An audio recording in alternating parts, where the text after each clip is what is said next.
새벽을 도우시는 하나님 진심으로 감사합니다. 우리가 분잠에 빠져 있을 때는 마치 죽은 자와 같은 사람들이지만은 우리의 생명을 지켜주시고 영혼을 지켜주셨다가 다시 이 아래 맑은 정신을 차리게 하시고 주님 앞에 달려 나오도록 우리의 마음과 생각을 인도해 주신 하나님, 그 크신 사랑과 은총을 진심으로 감사드리옵나이다. 하나님 아버지, 약한 자를 들어 강한 자를 부끄럽게 하시며 추한 자를 들어 거룩하게 하시는 주님의 사랑을 다시 한번 확인하며 감사를 드립니다. 하나님 아버지, 주께서 이렇게 조용한 자리로 거룩한 성전으로 또 은소로 인도와서 싸우니 이제는 주께서 친히 말씀하여 주시기를 기도하옵나이다.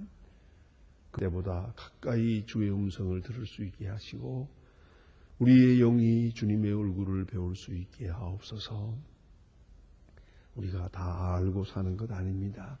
주께서 우리에게 가르쳐 주시는 바 만큼의 지식으로 만족하게 하옵소서. 우리가 다 할 수 있는 것 아닙니다. 주께서 또 있게 하신 그것으로 만족해 할 수 있게 하옵소서. 하나님이여, 항상 주의 인도하심을 조용하게 겸손히 따라가며 조용한 하나님이 하나님됨을 알고 주의 사랑을 확인하면서 사는 하루가 되게 하옵소서. 하나님 아버지, 언제 주께서 우리를 부르실 수 없습니다마는 요단강을 건너가는 바로 그날 아침도 주님 앞에 나올 수 있게 하옵소서.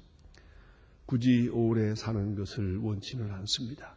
그러나 주께서 부르시는 그날까지 주의 나라를 위해서, 교회를 위해서, 또 이웃을 위해서 봉사하며 그렇게 쓸모있게 살게 해주시고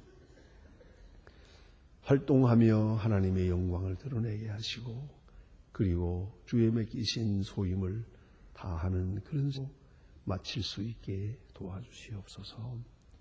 주여, 우리의 건강이 하나님께 영광되게 하시고 우리가 가진 지혜가 하나님의 법을 확장하는 데 소중하게 쓰여지게 하시고 우리의 손에 있는 물질이 하나님께 바쳐지며 주의 거룩하신 말씀을 전파하는 데 유효하게 쓰여지도록 도와주시옵소서.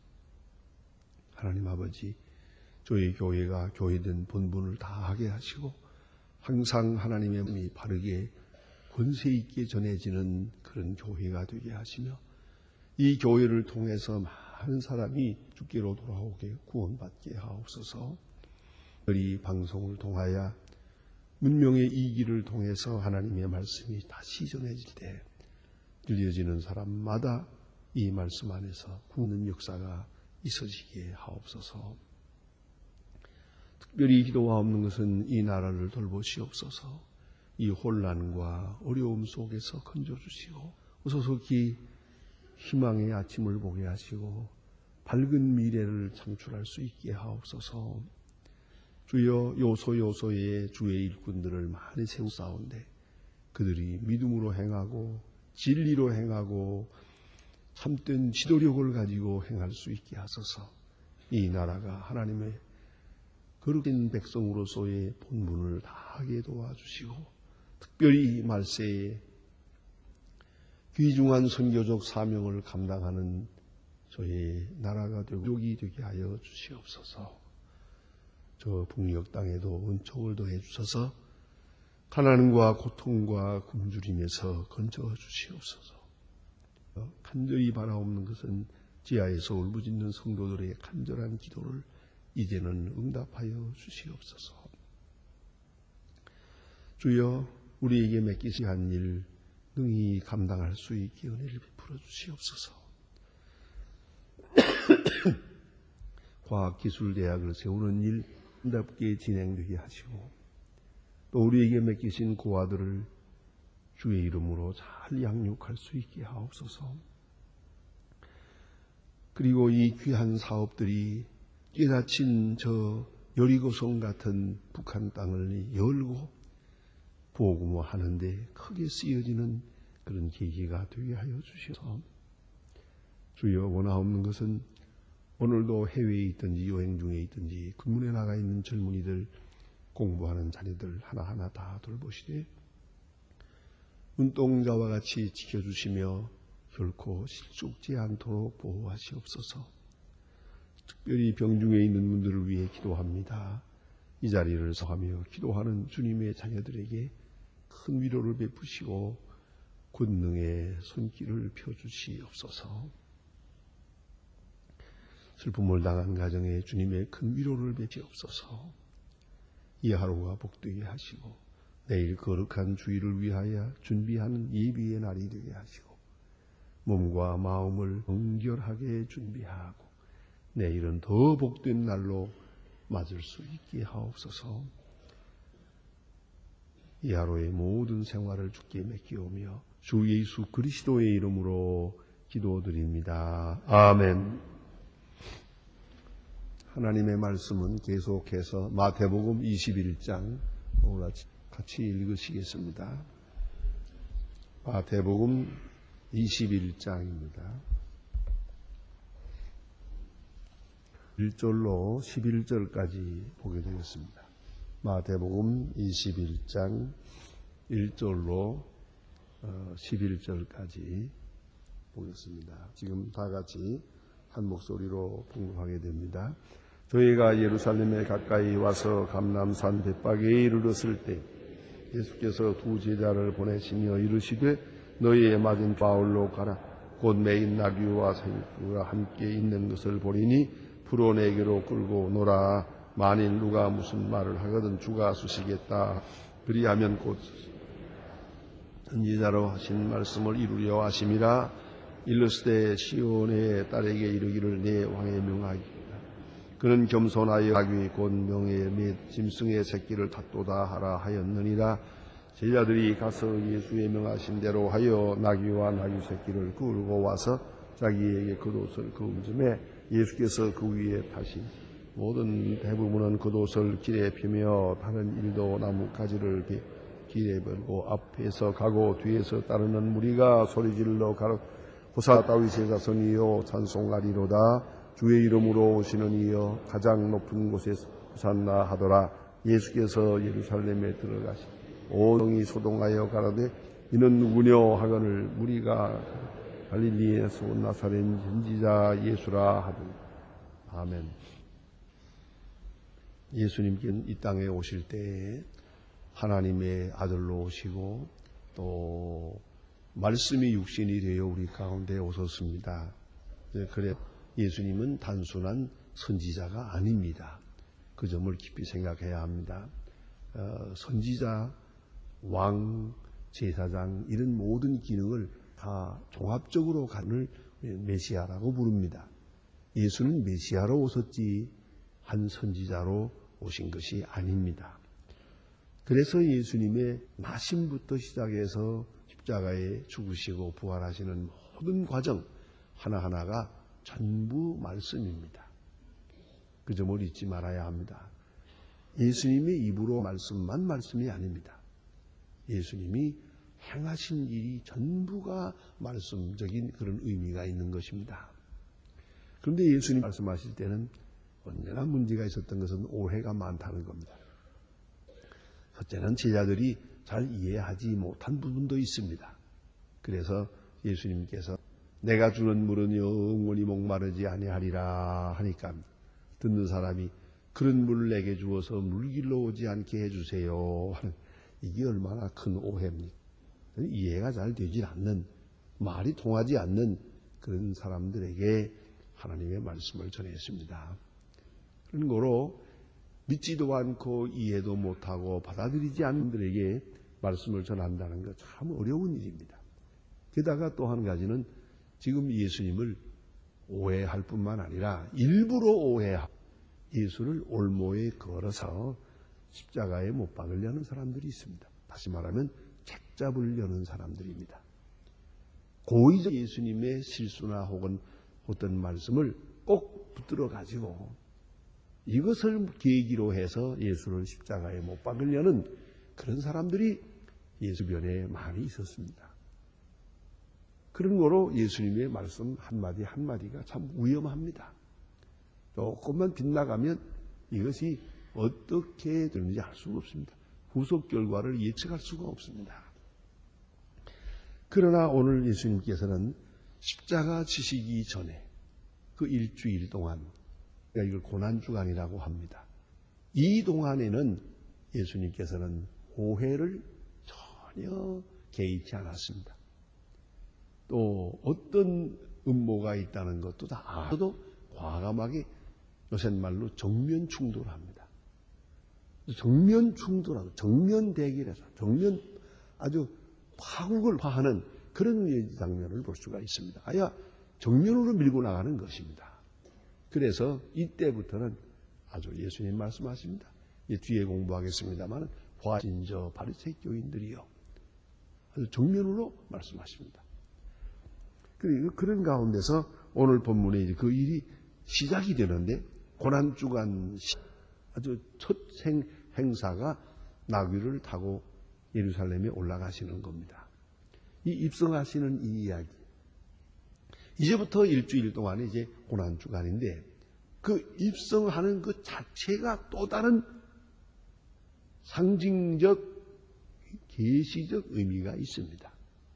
이건 말씀하는 게 아니고 행동으로 하시는 말씀입니다. 사건 속에 있는 말씀입니다.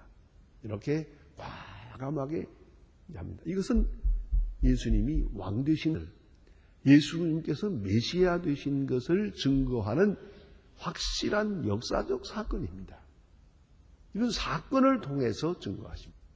예수님의 설교 말씀은 말로 하는 말씀도 있고 비유로 하는 말씀도 있고 여러 소재를 들어 하시는 말씀도 있지만 예수님은 몸소 행함으로 실천 속에 사건 속에서 말씀하신 그러한 사건들이 많이 있습니다. 그것이 예수님의 그 교훈에 예수님의 그 제자들을 가르치는 데 있어서의 가장 대표적인 사건입니다. 그래서 오늘 예수님께서는 아무 말씀도 없는 것 같습니다. 여기까지 오늘 본문 속에는 예수님은 아무 말씀도 없습니다. 그러나 이 사건 속에서 엄청난 많은 말씀을 합니다. 오늘 본문을 읽어서 보시는 대로 예수님은 말씀이 없고 딱 예수님의 제자들이 지금 이 사건에 담하면서 해설은 오늘 본문에서 제자들이 하고 있습니다. 오늘 본문에 보는 바와 같이 예수님께서는 딱 한마디 하시지 않습니까? 맞은편 마을에 가서 나귀를 풀어오라. 나귀를 풀어오라. 그렇게 말씀합니다. 아주 명령입니다. 이건 왕으로서 말씀하시는 거 아주 중요한 거 있습니다. 심지어는 거기 누구의 집이라든가 가서 양해를 구하라는 말도 없습니다. 나귀를 풀어오라. 만일에 거기서 왜 푸느냐 하고 묻거든 주께서 쓰시겠다 하라. 주가 쓰신다 하라. 이건 아주 전형적인 왕의 모습입니다. 왜냐? 왕으로 볼 때는 모든 백성의 것이 다 왕의 것입니다. 그걸 알아야 합니다. 사람도 물건도 어느 재산도 다 왕입니다. 그런 의미에서 왕은 마음대로 할 수가 있습니다. 가져오라, 가져가라. 이것이 왕의 권세입니다. 오늘에서는 이 왕의 권세를 그대로 행사하고 있는 겁니다. 그래서 가서 나귀를 가져오라. 사실 생각하면 어찌 그럴 수 있습니까? 근데 예수님께서 아주 인자하신 분이 어떻게 남의 나귀를 그냥 풀어오라 그렇게 말씀할 수 있을까? 그러나 왕으로서는 가능한 겁니다. 이 말하는 인도주의적 인간으로서는 이건 얘기가 안 됩니다. 그러나 왕권을 행사할 때는 그렇게 하는 겁니다. 가서 돈 주고 사오라 왕이 아닙니다. 가서 이해를 구하고 가져오라 그것도 왕이 아닙니다. 왕은 내 거니까 가져오라 이게 왕입니다. 모든 것을 이렇게 하는 것이에요. 그리고 그 전권을 여기서 예수님 친히 행사하고 있습니다. 가져오라. 만일에 묻거든 주가 쓰신다 하라. 여러분, 여기서 우리가 잠깐 생각해야 합니다. 정말 우리가 예수님의 왕권을 인정하고 있습니까? 모든 것이 하나님의 것입니까? 그렇다면 우리는 무엇든지 내놓아야죠. 주님 뜻대로. 주님 뜻대로입니다. 주님이 하시면 하는 거예요. 주님이 원하시면 드리는 거예요. 뭐든지. 내 생명까지도 말이에요. 그게 유감이 없어요. 내 거 아니에요. 처음부터 내 거 아니고 앞으로도 내 거 아닙니다. 그래서 하루하루 사는 것일 뿐이죠. 그래서 제가 늘 농구 말씀드립니다만은 먹은 것만 내 거예요. 이미 먹었으니까 그건 뭐 틀림없이 내 거고요. 또 하나는 베푼 것만 내 거예요. 내가 내 마음으로 즐거운 마음으로 남에게 주었어요. 이미 주었으니까 그건 내 거예요. 그건 내 거예요. 그러나 아직도 내 손에 있는 것은 내 것이 아니에요. 그걸 잊지 말아야 합니다. 푼 것만 내 것이다. 그런데 오늘 예수님께서 이 말씀하시는 여기에는 예수님의 왕권이 여기 계시되어 있어요. 그렇다면 백성으로는 또 어떻게 해갔습니까? 백성은 주가 쓰시겠다면 쓰세요. 주가 필요하다면 가지세요. 뭐든지. 그 마음이 바로 하나님의 백성된 자의 기본 자세입니다. 그러니까 어떤 물질이든지 주님이 원하시면 드릴 거예요. 주님의 것입니다. 받으세요. 이건 내 거 아니니까. 처음부터 또 앞으로도 내 것이 아니니까 주님 마음대로 하세요. 하는 거예요. 왜 이의가 없어요. 또 심지어는 생명까지도 누가 먼저 가든 누가 어떤 모양으로 죽든 이의가 없어요. 적어도 믿는 사람은 죽음에 대해서는 가부를 말할 수가 없습니다. 어떤 모양으로 가든지 말입니다. 그것이 그리스도인의 모습이옵시다. 그래서 주가 쓰십니다. 그런 거로 드립니다. 주님이 쓰시겠습니까? 가져가세요. 언제든지 가져가세요. 다 가져가세요. 그런 마음입니다. 그 다음에 보니까 나귀를 탔다 하는 것이죠. 왕이 얼마든지 더 화려한 것을 탈 수 있습니다. 그러나 옛날부터 시작해서 전통적으로 이스라엘 사람들은 왕에게 있어야 할 기본 윤리가 겸손입니다. 그런 거로 왕이 되는 그렇게 화려한 대관식을 하지 않았습니다. 그리고 나귀 새끼, 그것도 가장 나귀 새끼를 타고 올라가게 만들었죠. 그건 겸손의 상징입니다. 뭐 더 이상 생각할 필요가 없습니다. 말도 있고 낙타도 있고 코끼리도 있습니다. 더 큰 짐승도 있고 그 당시로도 화려한 대관식이 있습니다만은 이스라엘 사람들에게는 그렇지 않았습니다. 전통적으로 나귀 새끼를 타고 올라가게 되어 있어요. 겸손이 옵시다. 섬기는 마음이, 우리 잘 아시는 대로 우리 권력자들에게 기본 자세가 잘못된 게 바로 교만 아닙니까? 뭐 자기 마음대로 다 하는 줄 알아요? 아니에요. 왕은 모든 것을 가지고 모든 것을 할 수 있어요. 그러나 기본 자세는 겸손이에요. 하나님 앞 겸손해야 돼요. 이 겸손이 빠져나가기 때문에 문제가 되는 거예요. 그래 백성의 말도 듣지 않고 가까이서 충고하는 말도 듣지 않고 결국은 교만은 멸망의 선봉이에요. 교만하고 망하지 않습니까? 겸손해요. 조금만 더 겸손했으면 되는데 그런 생각을 할 때가 많아요. 권력자의 기본 자세가 겸손이다. 그걸 우리에게 보여주고 있어요. 그래서 나귀 새끼를 탔다. 그 다음에 오늘 본문에서 보여주는 것은 또 나귀 새끼를 타고 올라가시는 왕에 대한 충성입니다. 그게 아주 오묘한 말씀이다. 왕은 스스로 겸손하여 나귀 새끼를 탔고요. 백성은 나귀 새끼를 탔다가 뭐 저런 정도의 초라한 인간이구만 이렇게 보아서는 안 돼요. 나귀 새끼를 타고 올라가시는 그분에 대하여 생명을 걸고 충성을 맹세해야 되는 것이요. 다시 말해 겸손한 왕에게 충성을 맹세하는 것이요. 이 관계가 카리스마적 관계입니다. 대단히 중요한 것입니다. 예? 언제든지 우리가 어떤 권력 하에 삽니다. 이 권력은 겸손해야 되고 백성은 그 권력 앞에 언제나 충성을 다해야 됩니다. 겸손한 자 앞에 충성한다. 아주 중요한 아이러니가 있지 않습니까? 우리 교만한 자, 권력이 높은 자, 칼을 휘두르는 자, 폭군 같은 사람 앞에 굽신굽신합니다. 그러나 그건 충성이 아닙니다. 폭군에게 충성하는 충성은 충성이 아닙니다. 그건 굴종입니다. 그래서 억지로 따라가는 겁니다. 아니면 죽을 테니까. 순하고는 죽을 테니까 순종하는 거지만 겸손한 자 앞에 충성하는 것은 자발성이 있습니다. 자원적이고 존경을 하는 겁니다. 얼마나 아름다운 일입니까? 겸손한 왕, 충성된 백성. 이 관계가 바로 자유관계요. 이것이 바로 샬롬이라는 거예요. 권력자는 겸손하고 여유를 주고 백성들은 그를 원하지 않고 겸손한 왕에게 충성을 다합니다. 얼마나 아름다운 관계입니까? 예. 이것이 바로 중요한 거예요. 가정에서 보세요. 아버지나 할아버지는 엄해요.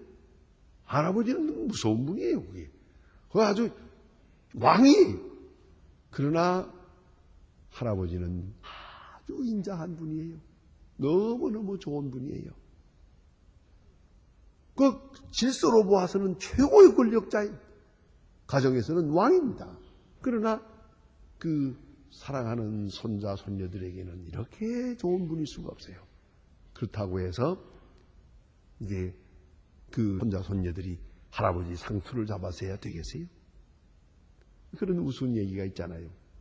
옛날에 어떤 어른이 그 늑막의 자식이 하나 있는데 너무너무 사랑스러워서 그대로 버릇없이 키웠어요. 자기 아버지 상투를 가지고 붙들고 막 장난을 해도 그냥 재밌게 놀아주고 말이에요. 근데 손님이 왔어요. 손님이 와서 손님하고 식사를 하는데 이놈이 와가지고 또다시 상투를 막 만지니까 아버지가 뭐라고 그러겠어요. 이놈아, 그러면 못 산다. 그랬단 말이에요. 했더니 그 버릇없는 아들이 그러더랍니다. 이놈이 어제와 다르다 그러더랍니다. 그가 못하는 거죠. 겸손한 아버지를 그걸 그렇게 자기 친구 대접해서 되겠어요? 나귀를 타고 올라가는 그게 나팔 소리도 없고 그게 군악대가 없어요. 많은 군사가 호위하고 따르지도 않아요. 나귀 새끼 한 마리를 타고 올라갑니다. 온 백성은 이제 만세 호산나를 부릅니다. 충성을 맹세합니다. 이게 얼마나 아름다운 일입니까? 그런데 그 다음 보니까요. 여기 하나 마지막 장면에 보니 예수님께서 예루살렘에 들어가서 성전을 향하여 올라갑니다. 그러니까 성전에 있는 그 고관들이 가만히 있겠어요? 고관들이 나와서 말합니다. 이는 누구냐? 하고 물어봅니다. 이건 누구냐고. 누군데 이런 퍼레이드를 하는 거냐? 하고 물어봅니다.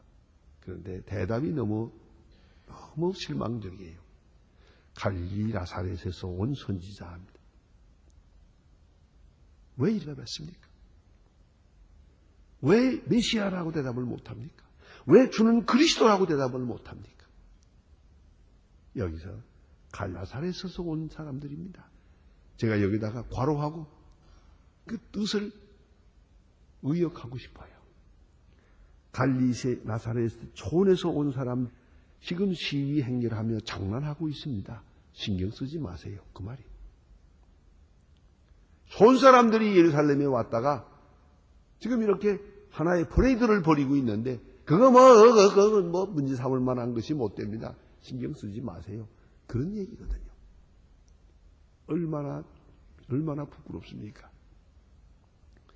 이제 베드로는 어디 갔습니까? 주는 그리스도시요 살아계신 하나님의 아들입니다라고 꽝꽝 큰 소리 치면서 신앙을 고백하던 베드로는 지금 왜 잠잠하고니까? 주는 그리스도십니다. 주는 메시아입니다라고 왜 당당하게 말을 못하는 겁니까? 여기에 목숨이 걸렸기 때문이에요. 그리스도가 고난을 당할 때는 함께 고난을 당했거든요. 이 위험한 행사를 해놓았으니 이 무사하기 어렵거든요. 저들이 생각할 때는 그래도 예수님께서 어떤 능력을 통해서든지 유대나라 왕권을 차지할 수 있으리라고 하다 믿고 있어요. 그럼에도 불구하고 오늘 이 자리에 벌써 첫 번 대결입니다. 이 사람들이 누구냐? 하고 물을 때 당당한 대답을 못하고 있어요. 나사렛에서 온 사람들입니다. 저 시골에서 온 사람들입니다. 이것으로 끝입니다. 너무너무 유감된 것입니다. 여기서부터 배반하기 시작합니다. 이렇게 소극적으로 이렇게 시시하게 대답을 하기 시작하더니 벌써 뒤로 물러서서 마침내 베드로는 예수를 3번이나 모른다고 하게 되고 제자들은 다 도망가게 되고 만 것입니다.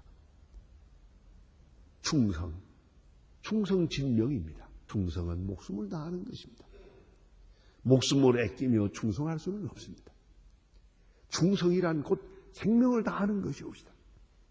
그런데 이렇게 초라한 아주 비겁한 대답을 하고 있습니다.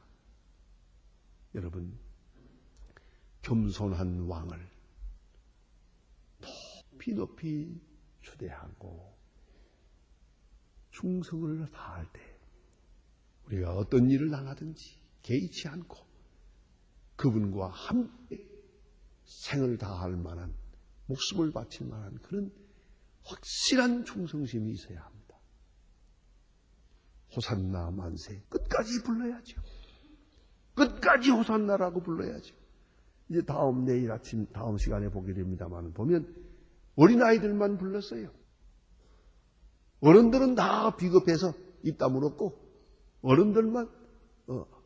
어린아이들만 돌아다니면서 호산나 호산나. 걔들은 철다구니가 없으니까 무슨 일도 모르고 따라 한 거지요. 참 이게 얼마나 유감된 일입니까? 기도하시겠습니다.